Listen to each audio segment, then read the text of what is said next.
Malaysia sekali lagi berada dalam radar siasatan Amerika Syarikat AS.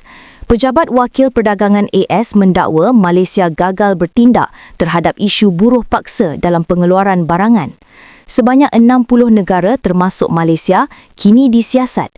Selain itu, AS turut memulakan siasatan terhadap lebihan kapasiti dan pengeluaran dalam sektor pembuatan di 15 negara, termasuk Malaysia dan Kesatuan Eropah.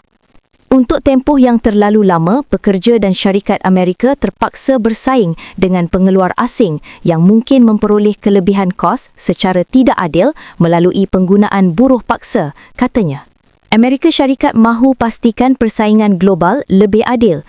Malaysia kini perlu beri perhatian serius terhadap siasatan ini.